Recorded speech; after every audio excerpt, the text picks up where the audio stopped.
Right. They glance through the paper, you know, they don't read that article. I mean, like I said before, I don't think the education part's completed until they come down here and do a program. Then you can say, we tried with our education, and people didn't show up, so now we have to go to another alternative measure. Yeah, I was surprised though, because I thought it'd be more, there's one meeting, I would agree with what Mike said, having participated in government meetings for 30 years. The turnout is always a sliver of the overall population. When we have 6,000, well, let's say 2,700 households, we think we have 1,300 people, 800 people representing one of those households each show up at a meeting. It's not what it There's a happens. large portion of the population that are just weekend people and summer people, and you're not going to get that. But the calendar that we got a grant for several years ago from Resource Recovery distributed to all the households, beautiful pictures, nice one display and so forth, very detailed information about recycling. Yeah, a really nice education tool. But that was just like a piece. But then you go up to the transfer station, and there isn't a sign to be seen to explain anything to anyone. But people that have used the transfer station for years didn't know that you could go up there without a sticker to recycle all these items that we can do. That's not where our tonnage is. Our tonnage is in the day in, day out, what you put in your rotary bins. That's where the tonnage is. However, the town didn't have recycling in the beginning, and it was a step to recycling there. I mean, it wasn't happening then. Everything was getting thrown in the trash. So I just think more education might be one way to step in. I definitely think it's one way. But do I I'm not saying it's going to solve the problem. Do I think it's going to increase our recycling percentage by more than 2%?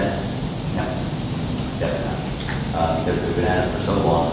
Numerous attempts have been made over the years, according to the staff people that have been managing this. At one time, we had a recycling coordinator paid for through Resource Recovery. This is something that they were doing a lot of communities. Whose sole job was like the delegated talked to Middletown. Sole job was to educate the public. Were there any I don't remember any presentations. Jamestown had, It was 20 years ago. a coordinator in 20, But the recycling rate was not No, 40%. I assume that. I mean, it's been true, but again, these are things that have been scientifically measured, statistically and so forth, by EPA across the country, and education alone has not been successful as a way of producing a very high recycling rate. So, according to all the research that EPA has done, they don't want to incur costs that, there's just not their game. But looking at different approaches to promoting recycling at the local level, or the environmental benefits that the country as a whole achieves by virtue of reusing material. And it's only for that purpose because they have an EPA level, not looking at what the individual local economic and budgetary impacts are. They're just looking from an environmental standpoint. They've studied, all these different approaches, and they thought, based on that research, that education was the thing that was going to do it. Obviously, that's what they would be promoting.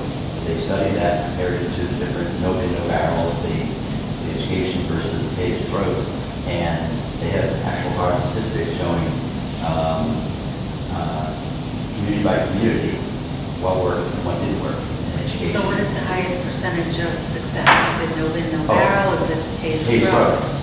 Paved road, clearly. Is the most successful. So much trying to make community concerns mandated things like plastic bags and such, which is happening now. Communities that actually ban certain products that. Oh, right. Yes. Right. Start banning certain products and so forth. That's starting to happen in the U.S. It's happening to Europe and Canada already, but we're just beginning to do that. Right. So my question is, as far as signage, are we getting? Yes, Steve has this, and we're reaching today's rules and effective in this new work. And I still don't know if we are recycling batteries. There was batteries there the other day. Pardon? There was batteries there the other day, if that's your question. Because I work with people who want to recycle, and they're taking batteries all over the state. I watched the attendant take a battery from somebody. car battery or a flashlight battery. Oh, it was a car battery. I don't know if you're talking about No, flash. so I'm not ready for that. Maybe like this is better. Yeah. Yeah. So people are taking those other places, they're also taking other things that we take up here because we know about it. So we know exactly what we're recycling.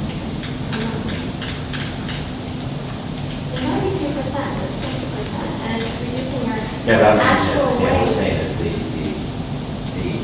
and actually what the education has shown is that it's temporary. That people will, you know, give us a message, this stuff is. That's how the message has to be. That's happening. That's true if you don't repeat That's why the it. commercial advertisements get iPod, you know? Oh yeah, so it's just, education is one that has limited time effects. That And is not a good comment. And what does But that it- say? it about has to be education? it's part of it's reality though. No, but it's, Because it's, if everybody was like, recycling, people know about recycling. It's not like 20 years old and so forth. And so what we're doing is reinforcing the message through education. And what happens to people when they get constantly bombarded with the same information as this, what Steve and I were talking about. It's like, I'm busy read also. Oh yeah, I know about that. You don't go back and read it all over again. So from a behavioral change standpoint, it just does not have that type of impact by constantly trying to reach out to someone and say, please pay attention. It's like it comes junk mail. I think it has a half-life. I think It has a half-life, it would right. be real good in the beginning, then just start tapering off. Most that's people not get what lazy. I have, this is not what I have here, which these are people that do recycling bin information.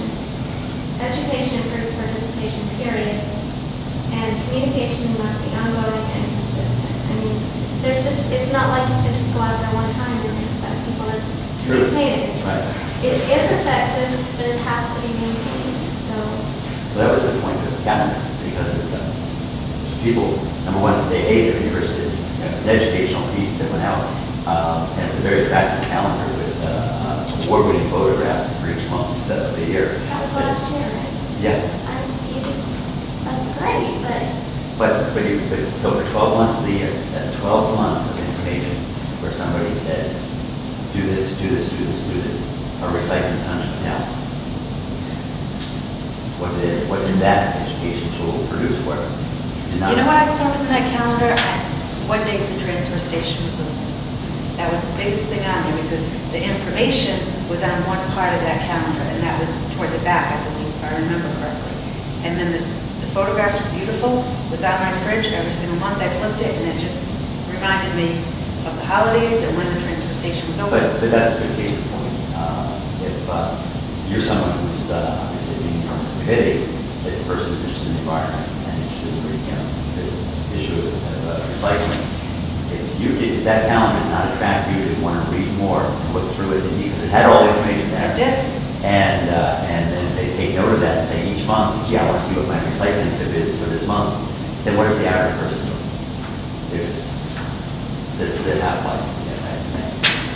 So, like I said, the EPA has shown if they aren't proposing to pay throw because the federal government or the government is making money off it, they're doing it because they want to change, because people vote with their pocketbook.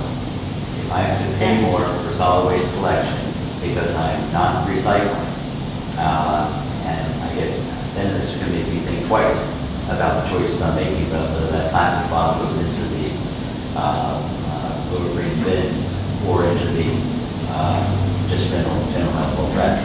That economic that's true of a host of personal choices that we make. When it costs us something, it makes us stop and think and make a behavioral change.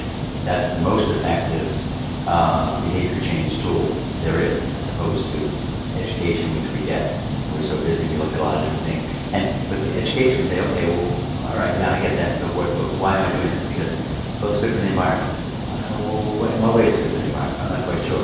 I heard that the bottles that they go to the transfer station just end up going on top of the landfill anyway. So why am I bothering putting that into that recycling? Because it's really not helping the environment.